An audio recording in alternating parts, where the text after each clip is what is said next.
रजीम बिस्मिल्लाहिर्रहमानिर्रहीम। अस्सलाम वालेकुम स्टूडेंट्स, उम्मीद करता हूँ आप सब खैरियत से होंगे।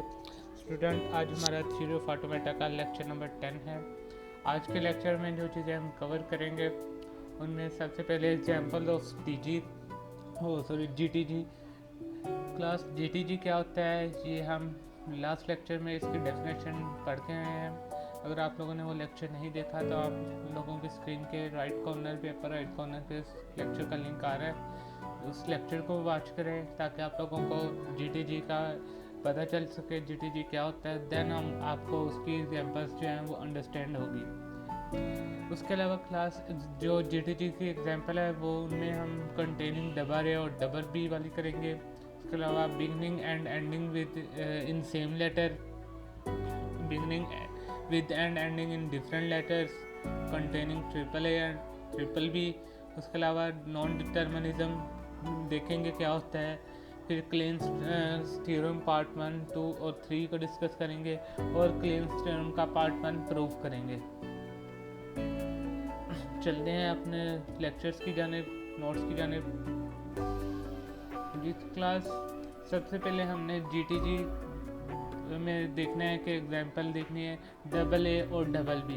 ठीक है, हमारे पास जो कंडीशन है या जो स्टेटमेंट है, consider the language L of strings defining over sigma A B, यानी कि सिग्मा का सेट दिया है ए बी का और कंडीशन है कंटेनिंग डबल ए और डबल बी, यानी कि ऐसी स्ट्रिंग बनानी है जिसमें डबल ए और डबल बी आए। तो हम स्लाइड्स पे चलते हैं और ये अपना इसका जीटीजी भी बनाते हैं और इसके जो रेगुलर एक्सप्रेशन वगैरह है उसको भी डिस्कस करते हैं। जी तो क्लास ये हमारे पास एग्जांपल थी रेगुलर एक्सप्रेशन इसका, क्योंकि हमें पता है कि डबल ए और डबल बी दोनों में से कोई एक चीज़ आना मस्ट है, तो वो हम मिड में लिख देंगे। हमें कोई कंसर्न नहीं है कि फर्स्ट पे क्या है या लास्ट पे क्या है।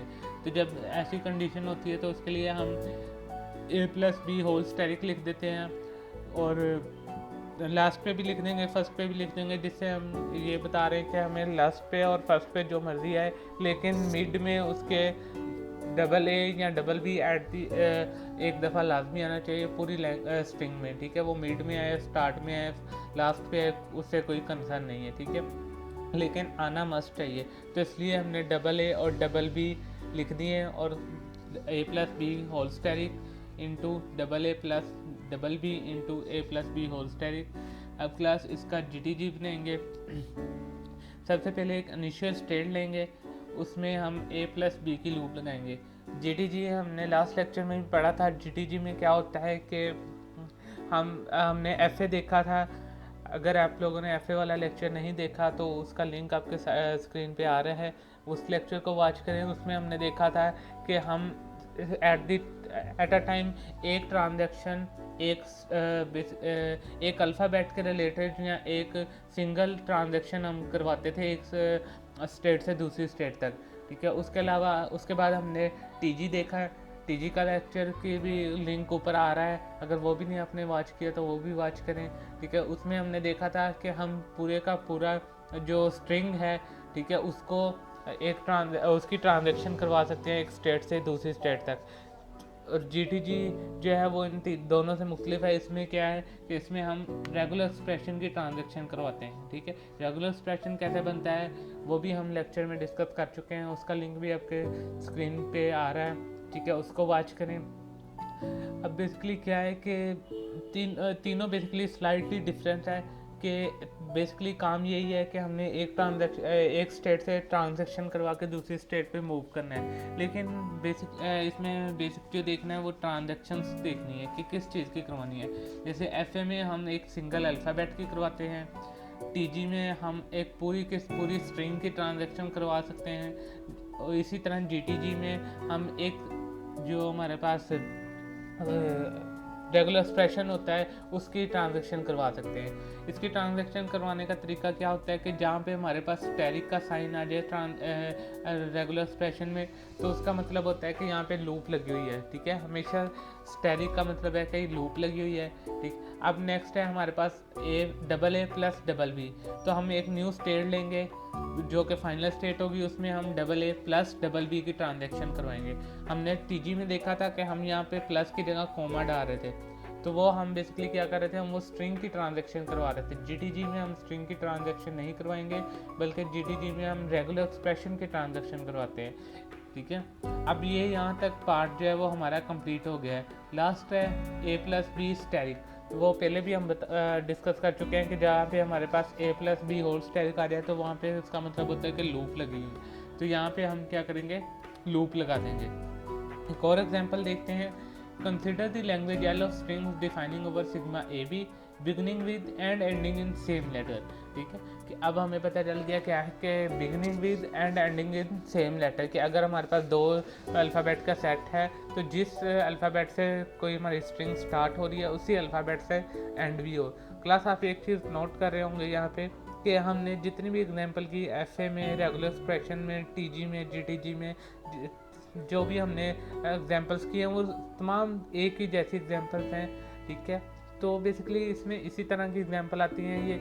और मे भी आप लोगों को फाइनल में इस तरह का क्वेश्चन भी आ सकता है कि आप लोगों को एक रेगुलर एक्सप्रेशन दे दिया जाए, उसके रिलेटेड आपको कहा जाए कि इसका टीजी, एफए और जीटीजी बनाएं, या इसके वाइस वर्सा आपको कुछ दे दिया जाए। तो आप बेसिकली तमाम एग्जांपल हम एक जैसी लेके इसलिए चाह रहे हैं कि आपको अंडरस्टैंड हो जाए कि जो चारों है उनमें क्या फ़र्क है, ठीक है। तो बल्कि आप लोगों को कोशिश करूँगा मैं असाइनमेंट भी दूँ इसके रिलेटेड, कि आप लोगों को एक स्टेटमेंट दी जाएगी, उसका आपने रेगुलर एक्सप्रेशन, टीजी, जीटीजी और एफए ये चारों चीज़ें बनानी है, ठीक है। वो कोशिश करते हैं इस वीकेंड पे आपको एक असाइनमेंट प्रॉपर दी जाए। एग्जाम्पल को देखते हैं। Beginning with and ending in same letter, कि अगर ए से स्टार्ट हो रहा है तो एंड भी ए से हो, बी से स्टार्ट हो रहा है तो एंड भी बी से हो। इसमें की जो लैंग्वेज बनेगी वो हमारे पास ओबियसली ए बनेगी, comma B, comma double A, comma double B, ठीक है। इसमें ए बी भी नहीं आएगा, बी ए भी नहीं आएगा, क्योंकि ये डिफरेंट लेटर्स हैं। इसका जो रेगुलर एक्सप्रेशन बनेगा वो इस तरह का बनेगा, ए into A plus B steric into ए। अब यहाँ पे देखें कि अगर हमारे पास ए से कोई स्ट्रिंग स्टार्ट हो रही है एंड भी ए से हो रही है, दरमियान में उसके जो मर्जी आ सकता है, ठीक है। नल भी आ सकता है, वो डबल ए में आ जाएगा, ठीक है। उसके अलावा कोई ए और बी के कंकैटिनेशन भी कुछ भी आ सकती है, ठीक है। Plus B into A plus B steric into B. तो अब अगर बी से स्टार्ट हो रही है तो बी पे एंड हो, इसी तरह दरमियान में कंकैटिनेशन, नल कुछ भी आ सकता है। इसका जीटीजी देखते हैं। सबसे पहले हमारे पास ए है, इनिशियल स्टेट से हम क्या करेंगे, फाइनल की तरफ ए प्लस की ट्रांजैक्शन करवा रहे हैं, ठीक है। ए प्लस का मतलब है कि ए की कॉम्बिनेशन। अब ए में आपको पता है कि नल नहीं आता, हमेशा 1 से स्टार्ट होता है। तो ए प्लस में जब हम 1 लेंगे तो वो डबल ए हो जाएगा, 2 लेंगे तो ट्रिपल ए हो जाएगा, ठीक है। तो इसकी कंकैटिनेशन होगी, और वो भी ओबियसली प्लस में जाना चाहिए, क्योंकि हमने अभी लैंग्वेज में जब देखा था, लैंग्वेज की बात की थी, तो उसमें हमने डबल ए भी कंसिडर किया था, तो डबल ए भी प्लस में जाना चाहिए, ठीक है। इसके अलावा बी प्लस है तो बी प्लस जो है वो उसमें नहीं जाना चाहिए। वो क्यों? क्योंकि हम जो एंड है वो भी ए पे होना चाहिए। तो अगर बी आए तो वो एंड ना हो, तो ए पे एंड हो। अब देखें यहाँ पे ए से स्टार्ट हो रहा है और एंड भी ए पे हो रहा है, ए प्लस पे, ठीक है। इसी तरह बी वाला बना लेंगे, बी से स्टार्ट हो तो एंड भी बी पे हो, ठीक है। अगर लास्ट पे ए आ जाए, ठीक है, अगर सपोज करें लास्ट पे ए आ जाता है, यहाँ पे बी से स्टार्ट हो रहा है, हम स्ट्रेट जा रहे हैं, जैसे कि मैं एक एग्जांपल ले लेता हूँ, बी ए। अब ये लैंग्वेज एक्सेप्ट नहीं करनी चाहिए, ठीक है। अगर सपोज करें हम ये लूप हटा देते हैं, हम यहाँ से देखते हैं बी कंट्रोल यहाँ पे आएगा, फिर ए कंट्रोल इधर आया, फिर यहाँ पे बी कंट्रोल यहाँ पे आया। अब अगर ए आ जाता है लास्ट पे तो हमारे पास कंट्रोल कहीं जाने अवेलेबल नहीं है, कोई ट्रांजैक्शन अवेलेबल नहीं है, तो कंट्रोल यहाँ पे रहेगा, जो कि गलत होगा, एक्सेप्ट नहीं करना चाहिए।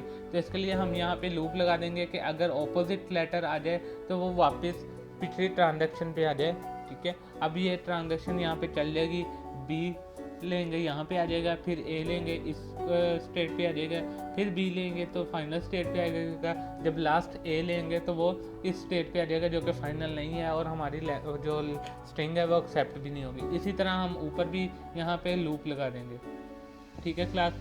ये हमारी एग्जांपल थी जीटीजी की। अब वापस हम अपने नोट्स पे चलते हैं। जी क्लास, जैसे आप लोगों ने देखा था कि हमने टीजी में भी एक से ज़्यादा तरीके किए थे टीजी बनाने के, इसी तरह जीटीजी में भी एक से ज़्यादा मेथड्स हैं। अब जैसे सेकंड एक स्ट्रिंग है, एक एग्जांपल है जिसमें हमने कहा था कि ending in different letter, beginning and ending in different letter. तो ये देखें अब यहाँ पे क्या हो रहा है कि इस एफ में सिंपल हम इसको इस तरीके से भी बना सकते हैं, जो ऊपर बना है इस तरीके से भी बना सकते हैं, ठीक है। ये एफ इस तरीके से भी बन सकता है और GTG इस तरीके से भी बन सकता है। बस यहाँ पे A आ जाएगा, यहाँ पे B आ जाएगा, तो वो सेम लेटर वाला हो जाएगा। अगर डिफरेंट लेटर हैं तो डिफरेंट लेटर वाला आ जाएगा। उसके अलावा क्लास GTG में भी ये पॉसिबिलिटी है, जैसे TG में थी कि हम पूरी की पूरी जो रेगुलर एक्सप्रेशन है उसको एक ट्रांजैक्शन के ज़रिए ही एक जगह से दूसरी जगह ट्रांसफ़र कर सकते हैं, ठीक है। उसके अलावा एक और एग्जांपल है जो कि हमने लास्ट लेक्चर में TG के लिए भी देखी थी, AAA और BBB वाली। तो क्लास सिंपल है, जैसे हमने ऊपर देखा कि अगर लूप है रेगुलर एक्सप्रेशन में, पहले लूप है तो इनिशियल स्टेट पे हम लूप लगा देंगे A+B की। इसी तरह फाइनल पे भी लूप है, A+B की फाइनल पे भी लूप लग जाएगी और ट्रांजैक्शन हम ये दरमियान वाले की करवा देंगे। ये सेम एज इट इज़ है जैसे हमने अभी AA और BB वाले को देखा है, ठीक है। अब यहाँ पे देखें नीचे, अब होल की उसने एक पूरे के पूरे रेगुलर एक्सप्रेशन को भी एक जगह से दूसरी जगह ट्रांजैक्शन के ज़रिए ट्रांसफ़र किया हुआ है, तो वो भी कोई इशू नहीं है, ठीक है। ये मेन इशू हमारा FA में होता है, जहाँ पे हमने अपने स्टेट्स को कंप्लीट करना होता है, यानी कि जितने अल्फ़ाबेट्स हैं उतनी ट्रांजैक्शन का होना ज़रूरी है। अब बात करते हैं नॉन डिटर्मिनिज्म की। TG and GTG provide certain relaxation. There may be exist more than one path for a certain string, or there may be not any path for a certain string. This property contains non-determinism, and it can also help in differentiating TG and GTG from FA. Non-determinism क्या होता है class, ये अक्सर MCQ में पूछा जा सकता है। TG और GTG आपको पता है हमें रिलैक्सेशन प्रोवाइड करते हैं कि TG में भी और भी देखा आपने और GTG में भी देखा है कि उसमें एक से ज़्यादा हम ट्रांजैक्शन एक स्टेट के अगेंस्ट या एक पाथ के अगेंस्ट करवा सकते हैं, या एक सर्टेन स्ट्रिंग के अगेंस्ट हम एक से ज़्यादा ट्रांजैक्शन करवा सकते हैं। और कई दफ़ा ये भी होता है कि एक स्पेसिफिक ट्रांजैक्शन जिसकी हमें ज़रूरत नहीं है हम उसको स्किप कर देते हैं। लेकिन FA में आपने देखा था कि FA में अगर ऐसी ट्रांजैक्शन है जिसकी हमें ज़रूरत नहीं है तो उसके लिए हम डेड स्टेट बनाते थे, वेस्ट बास्केट बनाते थे, जिसमें हम वो ट्रांजैक्शन करवाते थे, ठीक है। Hence an FA is also called determinism finite automata, ठीक है। डिटर्मिनिस्टिक फिनाइट ऑटोमेटा भी कहा जाता है FA को DFA, ठीक है। FA और DFA सेम है। और जो हमारा नॉन डिटर्मिनिस्ट ऑटोमेटा है उसमें हमारा TG और GTG आ जाता है। उसके अलावा क्लीन स्टार थ्योरम को देखते हैं। If a language can be express by FA और TG और RE, then it can also be express by other two as well, ठीक है। इसमें क्या कहा जा रहा है कि अगर कोई लैंग्वेज किसी भी एक मेथड से एक्सप्रेस की जा सकती है, लाइक रेगुलर एक्सप्रेशन से या TG से या FA से, तो इसका मतलब है कि वो बाकी दो मेथड से भी एक्सप्रेस की जा सकती है, ठीक है। मीन्स कि अगर कोई FA बना हुआ है तो उससे हम TG भी बना सकते हैं, उससे हम रेगुलर एक्सप्रेशन भी बना सकते हैं। इसी तरह इसके वाइस वर्सा कि अगर TG भी बना हुआ है तो उससे हम रेगुलर एक्सप्रेशन भी बना सकते हैं, उससे हम FA भी बना सकते हैं, ठीक है। क्लीन थ्योरम पार्ट 1 में है कि if a language can be accepted by an FA then it can be accepted by TG as well, ठीक है। क्लीन थ्योरम का पार्ट 1 क्या है कि अगर हमारी कोई लैंग्वेज FA से एक्सेप्टेबल है तो इसका मतलब है कि वो TG से भी एक्सेप्टेबल होनी चाहिए। क्लीन थ्योरम पार्ट 2 क्या है कि if a language can be accepted by the TG then it can be also express by RE, कि अगर कोई लैंग्वेज TG से एक्सेप्ट की जा रही है तो उसका मतलब है कि उसका रेगुलर एक्सप्रेशन भी मस्ट होगा या उसका रेगुलर एक्सप्रेशन भी बनाया जा सकता है। और इसी तरह लास्ट पार्ट क्या है कि if a language can be accepted by the expressed by the regular expression then it can be accepted by the FA as well, ठीक है। कि अगर कोई लैंग्वेज RE से एक्सप्रेस की जा रही है तो उसका FA भी बनाया जा सकता है, ठीक है। यह अभी बात मैं आपको बता के रहा हूँ कि अगर हमारे पास कोई लैंग्वेज किसी लैंग्वेज का FA बना हुआ है तो उसका रेगुलर एक्सप्रेशन भी बन सकता है, उसका TG भी बन सकता है। ये डिफरेंट पार्ट्स में क्लीन स्टार थ्योरम में हमने डिस्कस किया हुआ है, ठीक है। इसका फर्स्ट पार्ट क्या है कि प्रूफ करना है हमने फर्स्ट पार्ट को, तो उसकी फर्स्ट पार्ट की प्रूफ करने की ज़रूरत नहीं, क्योंकि हम ये प्रीवियस लेक्चर में पढ़ चुके हैं कि जहाँ पे मैंने बताया था टीजी वाले लेक्चर में कि हर एफए जो है वो टीजी हो सकता है लेकिन हर टीजी एफए नहीं होता। तो हमने बेसिकली प्रूव भी यही करना था कि हर एफए जो है वो टीजी हो सकता है या हर एफए वाली लैंग्वेज टीजी से एक्सेप्ट की जा सकती है। ठीक है, तो since every FA can be consider to be a TG as well, कि हर एफए हम कंसिडर कर सकते हैं कि वो टीजी भी है, तो therefore there is nothing to prove. ठीक है, ये हम ऑलरेडी प्रूव कर चुके हैं कि हर एफए जो है वो टीजी कहलाता है, तो इसमें प्रूव करने की ज़रूरत नहीं है। बाकी पार्ट जो है इसके वो इंशाल्लाह नेक्स्ट लेक्चर में प्रूफ करेंगे, बकायदा इसके प्रूफ रीडिंग्स प्रूफ है पूरा। ठीक है, तो वो प्रूफ करेंगे और देखेंगे कि क्या ये क्लिंस थ्योरम पार्ट 2 और पार्ट 3 एग्जिस्ट करते हैं या नहीं। ठीक है क्लास, तो नेक्स्ट लेक्चर तक के लिए अल्लाह हाफिज़।